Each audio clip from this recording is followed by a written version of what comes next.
বগুড়ার Santahar railway junction এলাকায় ঢাকা থেকে ছেড়ে আসা আন্তনগর নীলসাগর এক্সপ্রেস ট্রেনের ৯টি বগি লাইনচ্যুত হয়েছে। এতে ৪৭ জন আহত হয়েছেন, তাদের মধ্যে বেশ কয়েকজনের অবস্থা গুরুতর। ঢাকা থেকে চিলাহাটিগামী নীলসাগর এক্সপ্রেস ট্রেনটি দুপুর ২টার দিকে সান্তাহার স্টেশন পেরিয়ে দুর্ঘটনায় পড়ে। এদিকে ঈদে ঘরমুখ যাত্রীদের নিয়ে বগুড়ার সান্তাহারে দুর্ঘটনার শিকার ট্রেনের ক্ষয়ক্ষতি কমানো ও যাত্রীদের দুর্ভোগ এড়াতে প্রয়োজনীয় ব্যবস্থা নিতে স্থানীয় প্রশাসনকে নির্দেশ দিয়েছেন প্রধানমন্ত্রী তারেক রহমান। নওগাঁ প্রতিনিধি আবু বকরের তথ্যচিত্রে জুবাইর রহমানের রিপোর্ট।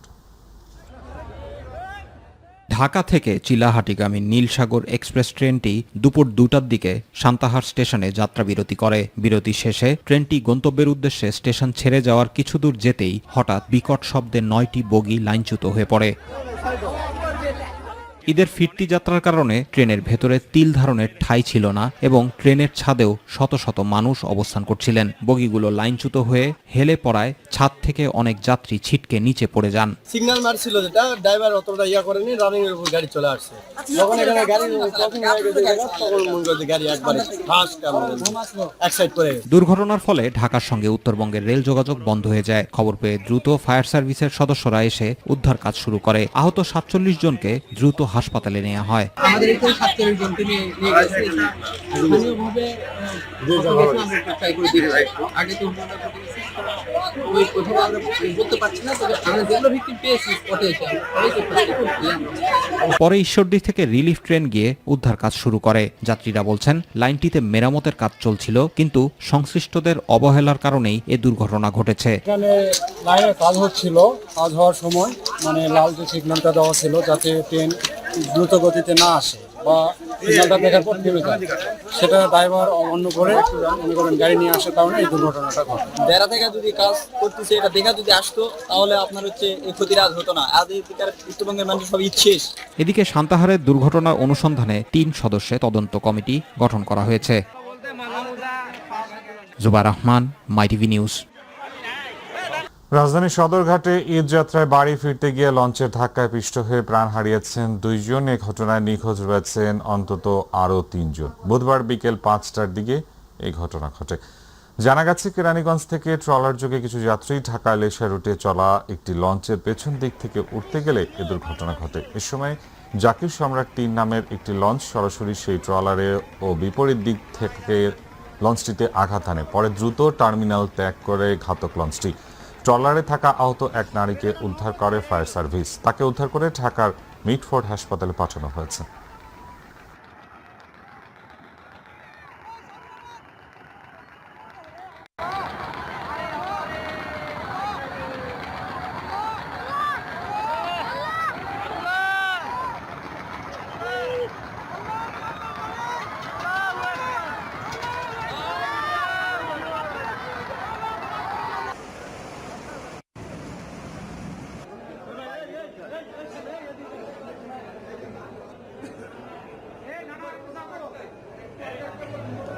তার স্ত্রী আহত হয়েছেন, তিনি মিটফোর্ড হসপিটালে চিকিৎসাধীন আছেন। আর সোহেল ফকিরের যিনি নিহত হয়েছেন তার ডেড বডিও মিটফোর্ড হসপিটালে আছেন এবং তার বাবা মিরাজ ফকির তিনি নিখোঁজ আছেন। আমরা যতটুকু ভিডিও ফুটেজটি পর্যালোচনা করে দেখেছি, আমরা একজন মানুষকে দেখেছি নদীতে পড়ে যেতে। আমরা অনুমান করছি ওই মানুষটি হবে মিরাজ ফকির। বগুড়ায় মাইক্রোবাসের গ্যাস সিলিন্ডার বিস্ফোরণে নারীসহ ৩ জন নিহত এবং ৯ জন আহত হওয়ার ঘটনা ঘটেছে। সকাল 7:30টার দিকে জেলার শেরপুর উপজেলার ছুনকা এলাকায় ঢাকা বগুড়া মহাসড়কের উপর এই দুর্ঘটনা ঘটে। পুলিশ ও স্থানীয়রা জানান, ঢাকা থেকে উত্তরবঙ্গগামী যাত্রী বোঝাই একটি মাইক্রোবাস ছুনকা এলাকায় পৌঁছালে হঠাৎ গ্যাস সিলিন্ডার বিস্ফোরণ ঘটে। এতে মুহূর্তেই গাড়িতে আগুন ধরে যায় এবং যাত্রীরা দগ্ধ হয়ে ঘটনাস্থলে একজন নিহত হন আর হাসপাতালে নেওয়ার পর আরও 2 নারী মারা যান। খবর পেয়ে শেরপুর ফায়ার সার্ভিস ঘটনাস্থলে পৌঁছে আগুন নিয়ন্ত্রণে আনে।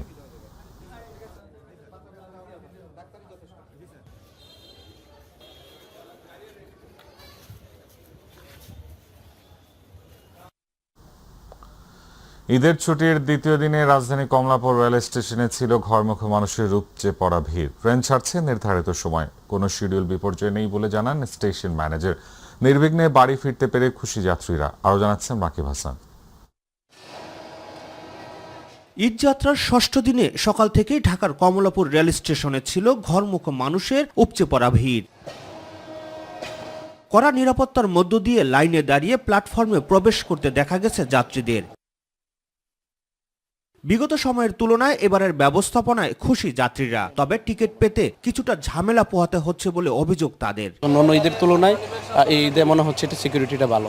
একটাই সমস্যা, মনে করেন টিকিট কাটতে এক কম্পার্টমেন্টে টিকিট পাওয়া যাচ্ছে না, একটা কম্পার্টমেন্টে এক একটা টিকিট। আমরা 4 জন 2 কম্পার্টমেন্টে পড়ছি। ট্রেনটা আমাদের জন্য বেশ কনভিনিয়েন্ট হয়, কারণ অল্প সময়ের মধ্যে জ্যাম ছাড়াই আমরা যাতায়াত করতে পারছি। পরিবার পরিজনের সাথে ঈদের আনন্দ ভাগাভাগি করতে পারবেন এই ভেবে খুশি ঘরমুখ মানুষেরা।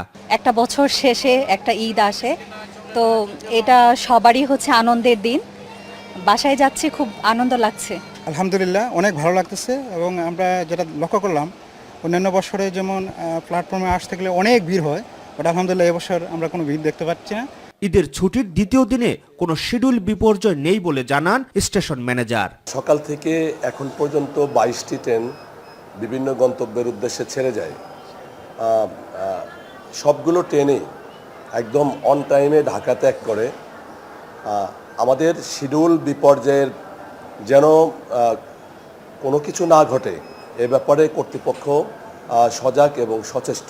ছাদে যাত্রী ভ্রমণের বিষয়ে কর্তৃপক্ষের করা নজরদারি রয়েছে বলে জানান রেলওয়ে বিভাগীয় ব্যবস্থাপনা পরিচালক কামরুজ্জামান। কিছু কিছু যাত্রী ছাদে যেতে চায়, আমরা আমাদের অবস্থানে খুব কঠোর আছি এবং আমরা চেষ্টা করছি যে ছাদে কেউ না ওঠে।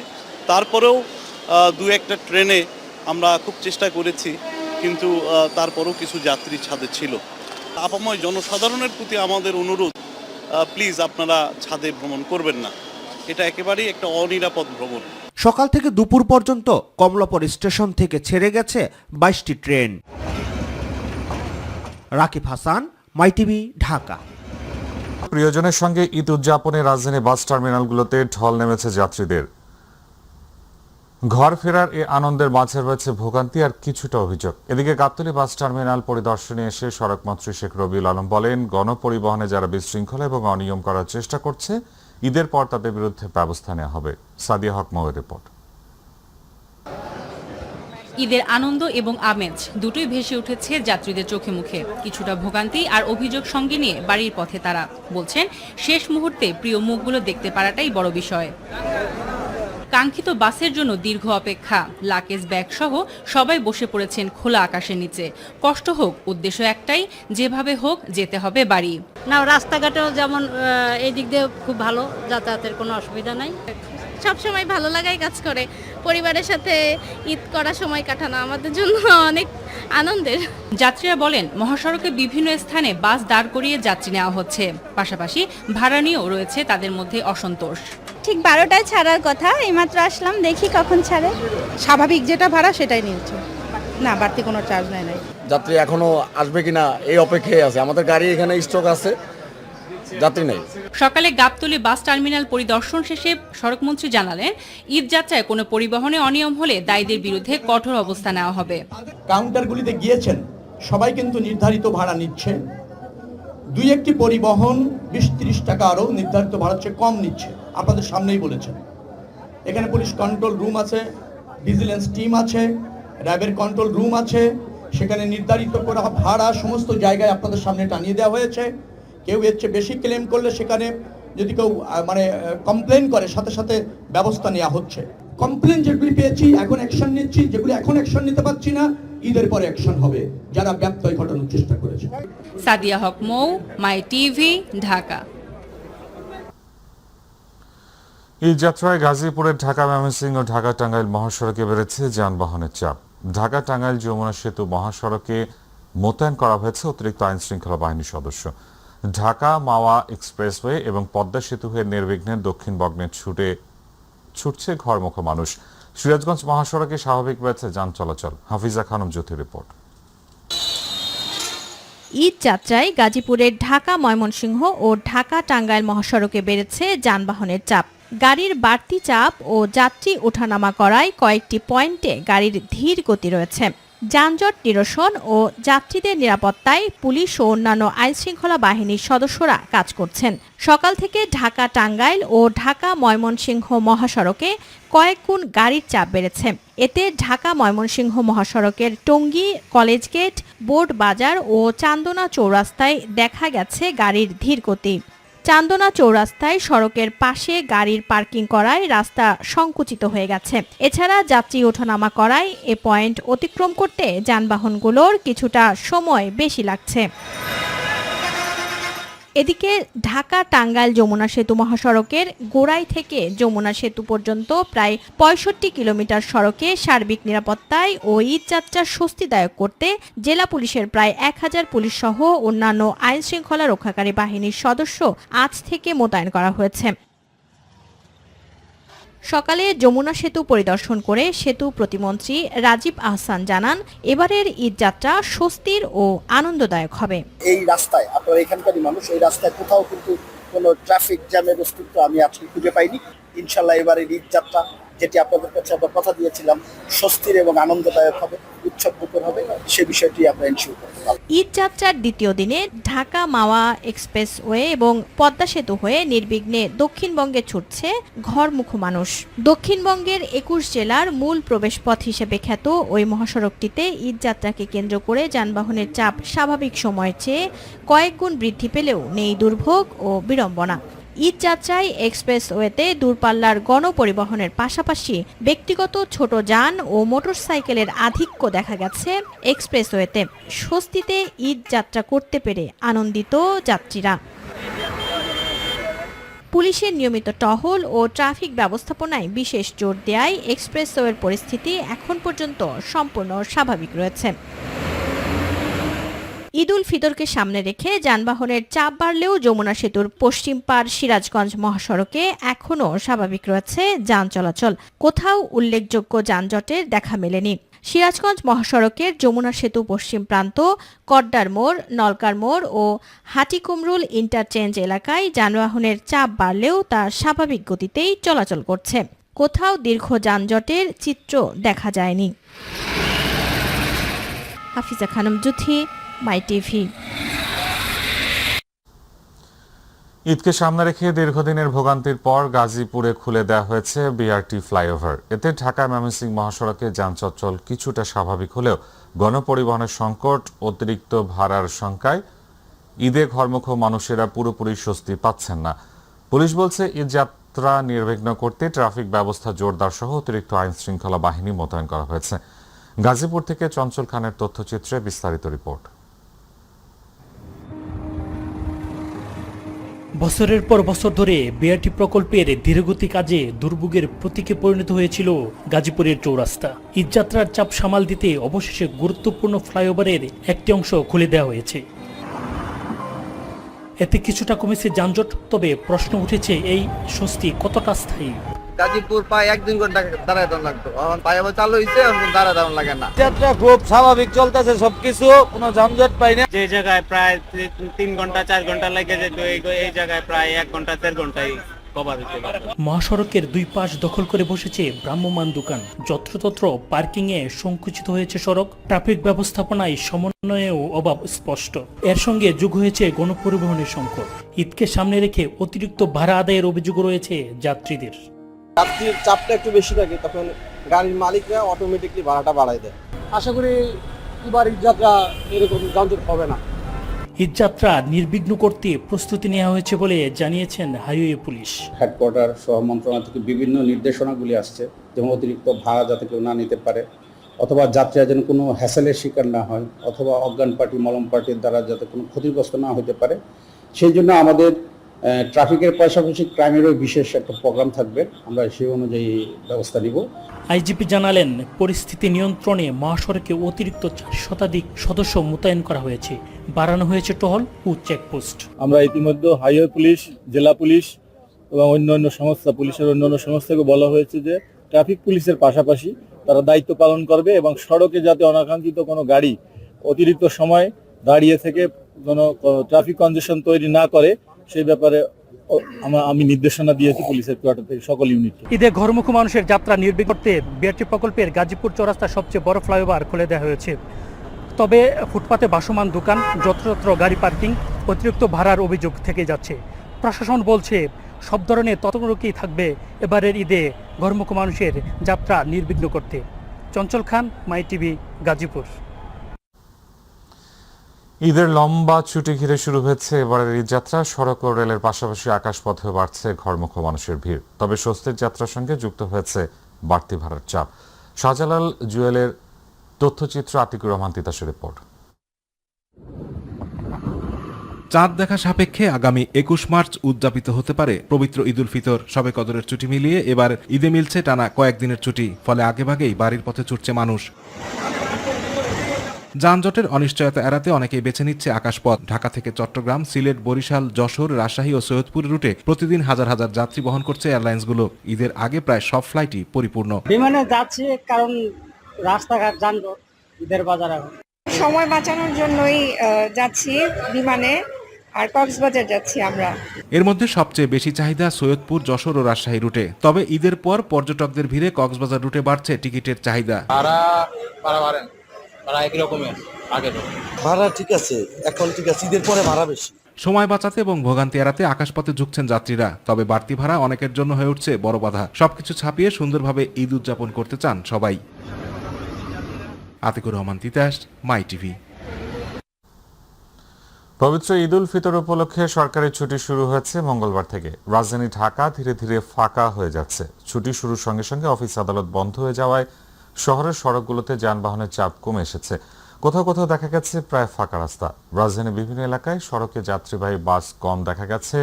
মূল সড়কে অটোরিকশার দৌরাত্ম্য চোখে পড়ার মতো। আইন শৃঙ্খলা বাহিনীর পক্ষ থেকে জানানো হয়েছে, এই যাত্রা নিরাপদ করতে সড়ক, রেল ও নৌপথে বাড়তি নজরদারি রাখা হয়েছে। পাশাপাশি রাজধানীতে চুরি ডাকাতি প্রতিরোধে টহল জোরদার করা হয়েছে। চলতি বছরে স্থানীয় সরকার নির্বাচন অনুষ্ঠিত হবে বলে জানিয়েছেন স্থানীয় সরকার পল্লী উন্নয়ন সমবায় মন্ত্রী মির্জা ফখরুল ইসলাম আলমগীর। বুধবার সন্ধ্যায় গুলশানে দলীয় চেয়ারপারসনের কার্যালয়ে সমসাময়িক ইস্যু নিয়ে গণমাধ্যম কর্মীদের সঙ্গে আলাপকালে এমনটি জানান তিনি। মির্জা ফখরুল বলেন, স্থানীয় সরকার নির্বাচন নিয়ে কাজ চলছে। নিঃসন্দেহে এবছরে স্থানীয় সরকার নির্বাচন অনুষ্ঠিত হবে এবং যত দ্রুত সম্ভব এই নির্বাচন অনুষ্ঠিত হবে। তিনি বলেন, ইরান যুদ্ধের ফলে বিশ্বে তেলের দাম বৃদ্ধি পেয়ে বড় ধরনের সমস্যা তৈরি হয়েছে।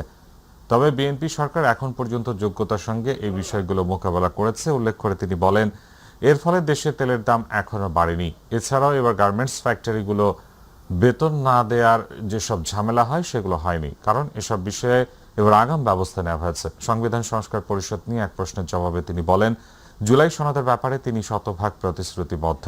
যেসব বিষয়ে নোট অফ ডিসেন্ট দেয়া হয়নি তাছাড়া বাকিগুলো বাস্তবায়ন করা হবে। আমরা কিন্তু যে জুলাই সনদের ব্যাপারে আমরা 100% কমিটেড, বাট কোনগুলো যেগুলো আমরা সই করেছি, এই কথাটা খুব পরিষ্কার করে বলতে চাই, আমরা যেগুলোতে একমত হয়েছি সেই বিষয়গুলোতে আমরা কমিটেড। সেই কমিটমেন্ট আমরা ওখান থেকে এতটুকু নড়বো না। আমাদের মন্ত্রণালয় অলরেডি আমাদের তো মন্ত্রণালয়ের কাজ হচ্ছে সিদ্ধান্ত নিয়ে নির্বাচন কমিশনকে জানিয়ে দেওয়া।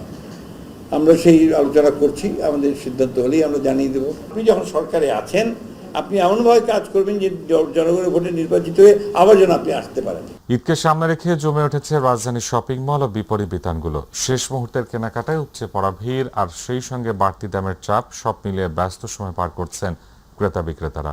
বিস্তারিত জানাচ্ছেন শবনম অবনী। রমজানের শেষ প্রান্তে এসে রাজধানীর শপিং মলগুলোতে যেন নেমেছে জনস্রোত। সকাল থেকে রাত পর্যন্ত ক্রেতাদের ভিড়ে পা ফেলার জায়গা না থাকার মতো অবস্থা। পরিবার পরিজন নিয়ে পছন্দের পোশাক, জুতা, অলংকার, প্রসাধনী কিনতে ব্যস্ত সবাই। শপিং মলগুলোতে নারী ও শিশুদের পোশাকের দোকানগুলোতেই সবচেয়ে বেশি ভিড় লক্ষ্য করা গেছে। ভিড় তো বেসিকলি বেশি, আর দাম তুলনামূলকভাবে একটু বেশি, এখনো দাম ছাড়তেছে না। মেয়ের জন্য, ফ্যামিলির জন্য, সবার জন্য কেনাকাটা সবই বাকি রয়েছে, সময় পেনি, শেষ সময় আসা আর কি। বাবার সাথে মার সাথে জামা কিনতে এসেছি। তবে ভিড়ের পাশাপাশি রয়েছে বাড়তি দামের চাপ। অনেক ক্রেতাই অভিযোগ করছেন গত বছরের তুলনায় পোশাক ও অন্যান্য পণ্যের দাম কিছুটা বেশি। ভিড় তো দেখতেই পাচ্ছিলেন, দাঁড়াতে পারছি না। দাম ফর শিওর বেড়ে তো গেছে, বাট এখন লাস্ট মোমেন্ট কি আর এক্সপেক্ট করবো। ভিড় তো অবশ্যই বেশি, আর দামটা ওদের মতোই ওরা চাচ্ছে যেমন চাই। ভিড়ের কারণে বাড়ছে ভোগান্তিও। গরম, যানজট আর দীর্ঘ সময় লাইনে দাঁড়িয়ে কেনাকাটা করতে হচ্ছে অনেককে। তবুও প্রিয়জনদের জন্য ঈদের আনন্দ ভাগাভাগি করতে এসব কষ্ট মেনে নিচ্ছেন ক্রেতারা। পোশাকের পাশাপাশি বিক্রি বেড়েছে মেহেদিরও। ঈদের আনন্দে নানা আলপনায় হাতকে রাঙাতে মেহেদি কিনছেন অনেকেই। শবনম অবনী, মাই টিভি, ঢাকা। ঢাকা উত্তর সিটি কর্পোরেশনের আয়োজনে ঈদগাহে স্বাচ্ছন্দ্যে ঈদের নামাজ পড়ার সব প্রস্তুতি সম্পন্ন করা হয়েছে বলে জানিয়েছেন প্রশাসক শফিকুল ইসলাম খান মিল্টন। দুপুরে আগারগাঁয়ের পুরাতন বাণিজ্য মেলার মাঠে পরিদর্শন শেষে উত্তর সিটির প্রশাসক একথা বলেন। তিনি বলেন, একসঙ্গে 10,000 মুসল্লি নামাজে অংশ নিতে পারবেন। ঈদের দিন বৃষ্টির সম্ভাবনা থাকলেও বৃষ্টিতে নামাজের বিঘ্ন ঘটবে না, সেভাবেই প্রস্তুতি নেওয়ার কথা জানান প্রশাসক। এছাড়া ঈদে কোনো আনন্দ র্যালি থাকছে না বলে জানান শফিকুল ইসলাম খান মিল্টন।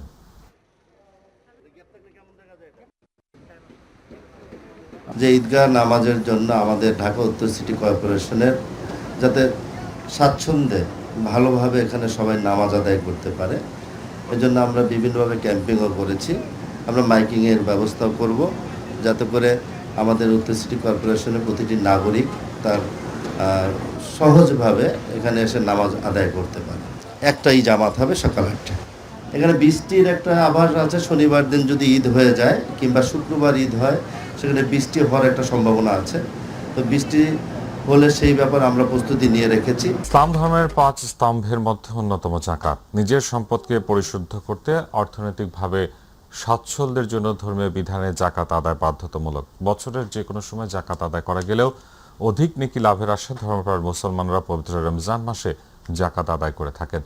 ইসলাম ধর্ম মতে যাকাত আদায় করা গরিবদের প্রতি ধনীদের করুণা কিংবা দয়া নয়, বরং ধনীদের সম্পদে গরিবদের অধিকার। ইউসুফ আলীর রিপোর্ট। যে 5টি মূল স্তম্ভের উপর ইসলাম প্রতিষ্ঠিত, তার মধ্যে বাধ্যতামূলক অর্থনৈতিক ইবাদত হচ্ছে যাকাত, যা ধনীদের জন্য ফরজ হিসেবে ঘোষণা করা হয়েছে। 7.5 তোলা স্বর্ণ অথবা 52.5 তোলা রূপা বা তার সমপরিমাণ অর্থ বা ব্যবসায়িক পণ্য যার কাছে রয়েছে তার জন্য যাকাত বাধ্যতামূলক। এ অর্থ বা সম্পদ হাতে থাকা অবস্থায় 1 বছর পূর্ণ হলে 2.5% হারে গরিবদের মাঝে যাকাত দিতে হবে। যাকাত আদায়ের মূল বিষয় তো হলো যে সে অর্থটা যে পাওনাদার, যে পাবে আর কি, যে হকদার, তার কাছে অর্থটা বুঝিয়ে দেয়া। সেক্ষেত্রে তার দৈনন্দিন জীবনে চলার ক্ষেত্রে তার কোনটা প্রয়োজন সেটা সে নিজে নির্ধারণ করবে। ইসলাম ধর্মমতে নিজের সম্পদকে পবিত্র করতে ধনী মুসলমানদের জন্য যাকাতের বিধান করা হয়েছে। যাকাত দেয়ার যে বিষয়টা আছে, এটা আসলে কেউ কারোর উপর এখানে দয়া করছে না। আল্লাহ তাআলা যাদেরকে সম্পদ দিয়েছেন, যে সম্পদ আছে, ওই সম্পদকে পবিত্র করার জন্য যে একটা মাধ্যম, ওই মাধ্যমটাকে মূলত যাকাত বলা হয়। তো সুতরাং যে যাকাত আদায় করছে সে কারোর ওপর ইহসান করছে না, বরং তার সম্পদকে সে পবিত্র করে নিচ্ছে, পাশাপাশি রবের থেকে অশেষ সওয়াব অর্জন করছেন। আরও একটা জিনিস হলো, বরং বিষয় হলো এটা, যিনি যাকাত গ্রহণ করছেন তিনি তার উপর ইহসান করছেন। যাকাত দেওয়ার ক্ষেত্রে অর্থ ও ব্যক্তি দুটোই যাচাই করা উচিত বলে মনে করেন এ উলামায়ে কেরাম। আল্লাহ নবী সাল্লাল্লাহু আলাইহি ওয়াসাল্লাম বলেছেন যে তোমার যে সম্পদ আছে, এই সম্পদ শুধু তোমার না, তোমার বাবার, তোমার মার। সন্তান যখন ছোট থাকে, অবুঝ থাকে, তখন সন্তানকে লালন পালন করা প্রাপ্তবয়স্ক আসার আগ পর্যন্ত এটা যেমন বাবার দায়িত্ব থাকে, যখন বাবা বৃদ্ধ বয়সে চলে আসে তার সব কিছু সন্তানের উপর ব্যয় করে যখন সে অসহায় অবস্থায় আসে, তো সেক্ষেত্রে আসলে সন্তানের উপর আল্লাহ তাআলা ওই দায়িত্বটা পৌঁছে দিয়েছেন যে এখন তোমার উপর দায়িত্ব হলো বাবা যতদিন পর্যন্ত দুনিয়াতে আছে, একেবারে কবরে ওনাকে নিয়ে যাওয়ার আগ পর্যন্ত দায়িত্ব তোমার। সুতরাং এটা যেহেতু তার আলাদা একটা দায়িত্ব, এই দায়িত্বটা আসলে তার সম্পদ যেটার মাধ্যমে পবিত্র করবে এটা দ্বারা আদায় হবে না। এই জন্য মূলত যাকাতটা বাবা এবং মাকে দেয়া যাবে না, অন্যদেরকে দেয়া যাবে। ইউসুফ আলী, মাই টিভি, ঢাকা।